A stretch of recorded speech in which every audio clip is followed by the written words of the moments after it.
Hey guys, I hope you guys are well and I hope you guys are staying safe. In today's video, we're going to be learning how to make this gorgeous top that I'm, wearing. However, before we get into that, I'd like to say hello to all the new people here. My name is Ayotola, the creative director of So Unique by Adunni, and you guys popularly call me Adunni. So Adunni, Ayotola, anyone is fine. And this channel was created just for you. Yes, you, to teach you loads of sewing crafts that you can do from the comfort of your home. So if sewing is your cup of tea or learning to make your own clothes, then this is the channel for you. To all my OGs, to all my returning subscribers, welcome back. You guys know how much I appreciate you. Thank you for your love and thank you for your constant, consistent support. It means the world to me. Alright guys, so we're going to be learning how to make this top that I'm wearing. It's a simple blouse. It has like ties at the shoulders. It's fitted around the bustier area, and then obviously, as you can see, it has like a bit of a flare or gathers around the underbust or the empire area, right? I really like the fact that it's really easy to make, doesn't take too much time, and I used scrap fabric. So if you guys remember this fabric, I used it for a skirt tutorial, and if you haven't seen that, I'll put that somewhere here. So go ahead and watch the tutorial for the skirt. So it's really easy to make. Like I said, I use scrap fabric, and we're going to be learning how to make this with your leftover fabric. You don't need that much fabric. Literally, if you have a yard of fabric or 1 meter of fabric, it will be fine. So without further ado, we're going to get straight into the tutorial. Enjoy the video. Starting with your blouse pattern, the first thing you want to do is you want to mark out the empire length. The empire length is also known as the underbust length, and that is the vertical measurement from the shoulder to the underbust point. So as you can see, I went ahead to mark that. Now, when you are doing the underbust length or the underbust circumference, this must be marked when your dart is closed. So if you notice with my paper like this, it wasn't easy to close the dart. So I went ahead to cut it out a little bit so that I could close the dart easily and draft or draw the underbust line, right? So what I wanted to do was draw the underbust line or square it out. And in case you don't know how to make your blouse pattern is a combination of your basic bodice pattern as well as part of your skirt pattern. So I basically traced out my basic bodice pattern and then my skirt pattern to the point where I wanted the blouse to be, or to the blouse length. Now, as you can see, I'm going ahead to close out the waist dart, and I'm not doing this permanently, just so that I can draw my underbust or empire line, right? Once I've closed it, you can see the paper is a bit rough. That is because it's not at ease. It's currently in a state where it's being folded and it's looking like a 3D or human body form. So now that I've successfully managed to close the dart, using my pattern master or a set square, if you have a set square, go ahead and square out the underbust line or the empire line. So this is what it looks like, and I know it looks like it's straight. However, you'll find out that it's not really straight. When it comes to the side seam, it kind of elevates a little bit.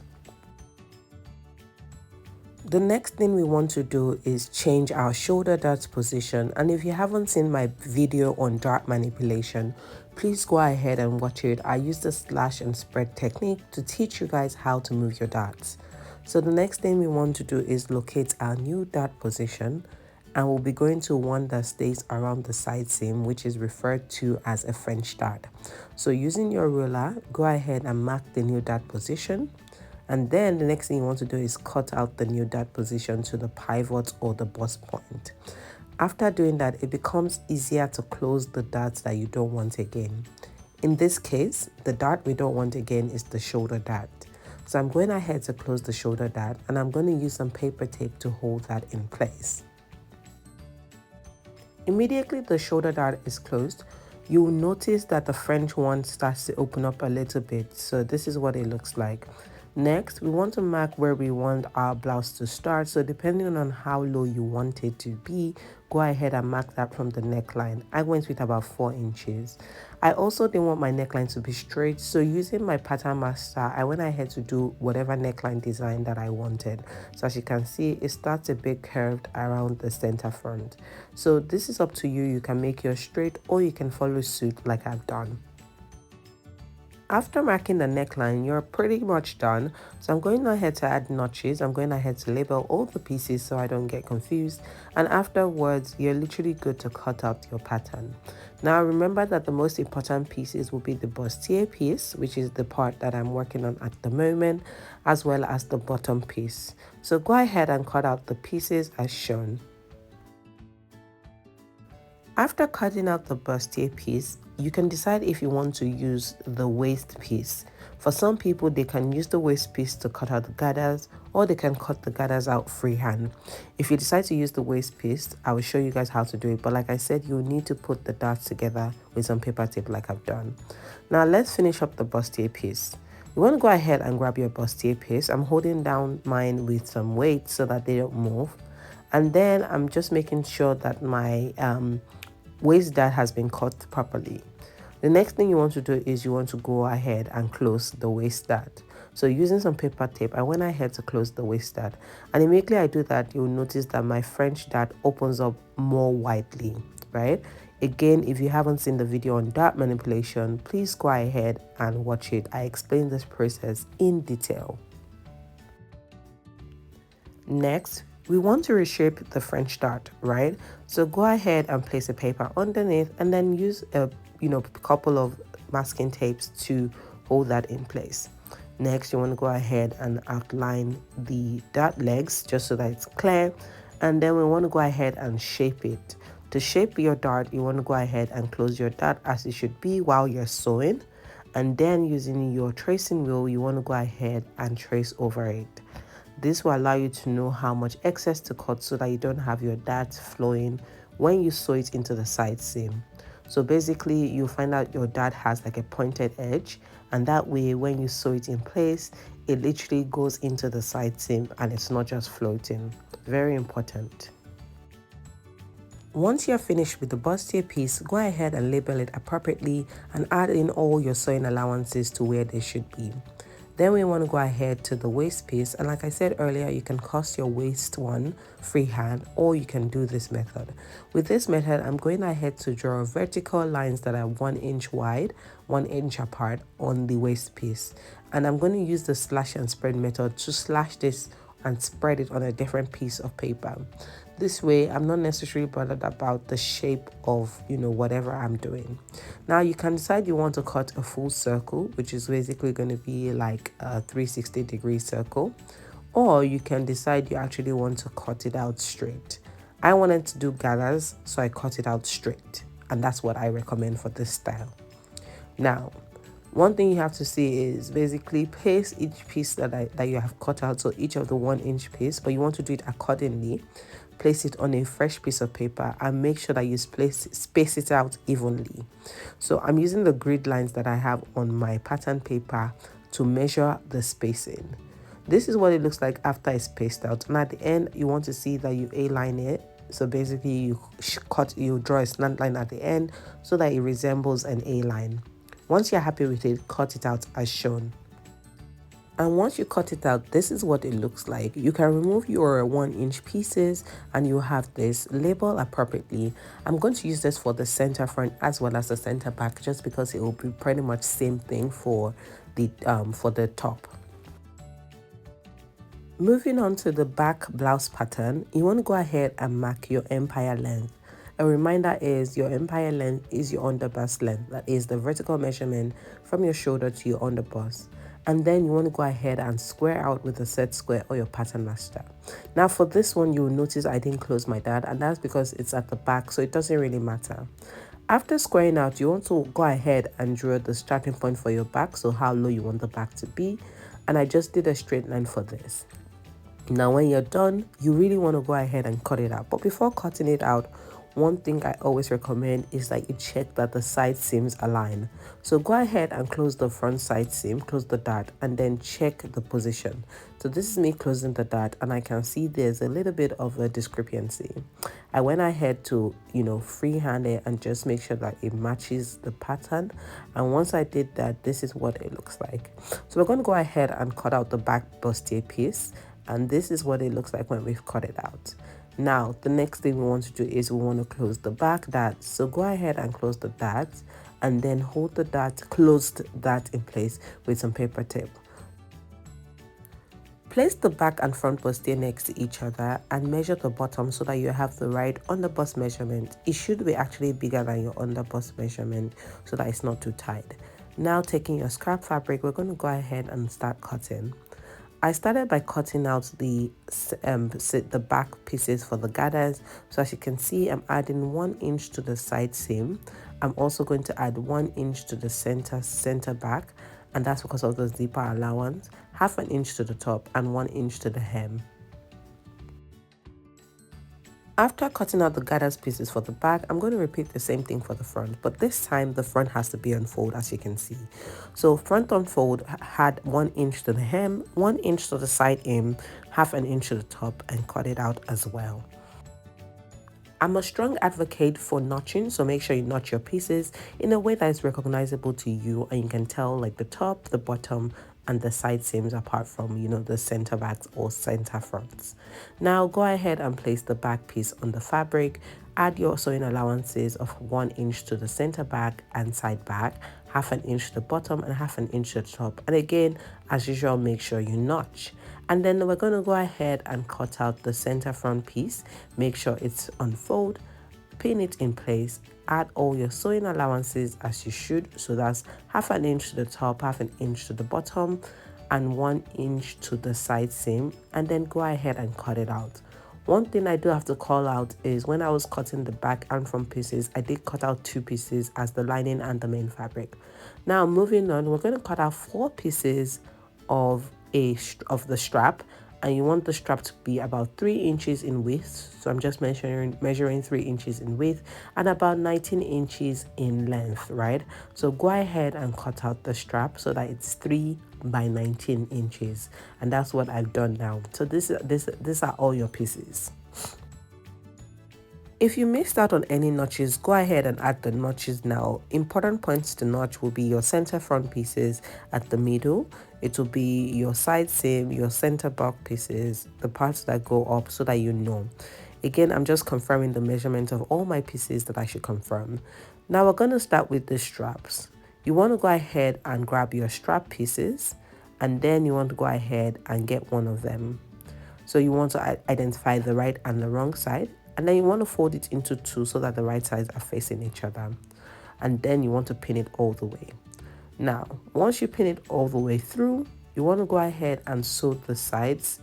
You want to sew just one side all the way, and also sew the end, just one end. Make sure you leave one end unsewn. After sewing, this is what the straps look like. Go ahead and trim it down so that it, you know, sits nicely if you want. And then I'm using my loop turner from Prime to just turn it inside out. If you want a tutorial on how to use the loop turner, please let me know in the comment section below. I'll be more than happy to do a tutorial for you guys. I find the loop turner so convenient. You basically want to place the cylindrical tube inside, then you want to use the stick or chopstick to push it out. You want to make sure to push out the edges, and basically you want to turn it inside out just like that. Now after doing all of this and you've turned everything, you want to go ahead and give it a good iron. You want to first iron the seam, and then you want to iron it flat just like I'm doing. And then after ironing, those are all your pieces done. I placed my pieces on each other just so that I could check that the measurements align. So place them on each other and then go ahead and cut off any excess just so that you make sure that they are all equal. Once that is done, we're going to move on to the bodice or the bustier. So we're going to start with the front, and one thing I'm doing is notching the dart legs. Now using my awl, I'm going to go ahead and mark the bust point as well. The reason I do this is so that I know where it should end and so that my bust point is not protruding unnecessarily. Take out the pins once you have notched and marked to the right and wrong sides, and then you want to go ahead and open it up. Like I said, I use the fabric as the lining, so I have 2 pieces, one for the main fabric and one for the lining. I marked the wrong side, and then I went ahead to sew the dart on the wrong side. After sewing the dart, this is what it looks like. I don't know if you guys can tell just because it's like black and white. I apologize for that. Now you want to go ahead and place the pieces on each other so that the right sides are facing each other. Before we do anything, we want to decide where we want the straps to sit. So from the center front, I always recommend that your straps should sit about 4 inches. So from the center front notch that we had earlier, mark 4 inches to the left and 4 inches to the right. After marking the 4-inch points, go ahead and pin your straps in place, and this is what they look like. Now go ahead and place the other piece on it so that the straps are sandwiched between the main fabric and the lining piece, right? Again, you want to make sure that the right sides of both lining and main fabric are facing each other. Once you are happy with what you have done, go ahead and pin around the neckline, and then go ahead and sew it on 1/2 inch sewing allowance that we left. This is me sewing it with my Janome HD9 machine. I really like this machine, and as you can see, I still use my pin, so don't be afraid to pin. This is what it looks like after sewing, top stitching, and giving it a good iron. We're going to repeat something similar for the back pieces. So on the back piece, you want to go ahead and mark 4 inches, including the center back allowance. It will be 5 inches. Now, after doing that, I went ahead to notch that point, and then I took out all the pins on the back piece. Now, after taking out the pins on the back piece, I separated the pieces because you would have 4 pieces, 2 pieces for the left and 2 pieces for the right. In similar fashion, again, lining and main fabric for the left, lining and main fabric for the right. Place your straps around where you've notched, and then go ahead and pin them in place. Again, be careful not to confuse the top from and the bottom, right? Make sure that your notches tell you what you did. So again, we're going to put it on the left and put it on the right. One thing I should call out is I have been able to identify my pieces, so the parts that are facing each other are the center back pieces. Go ahead and sew it on 1/2 inch around the neckline, and this is what it looks like after sewing. Now, place your front piece or your bustier, front bustier on the back bustier, and then go ahead and open up the side seams. Align the side seams so that the top stitching matches and the neckline seams match, right? When you're happy with the match, make sure you pin them in place. And of course, it goes without saying that the right sides of both fabrics should be facing each other at this point. So the right side of the main fabric should be facing the right side of the main fabric for the back, as well as the lining fabric should be facing the lining fabric for front and back. Pin it all the way through, and then go ahead and sew it on 1 inch, which is the allowance we left. Repeat on the other side as well. Now, after sewing, this is what it looks like. Of course, you can tie your straps if you want at this point. Your blouse is nearly finished.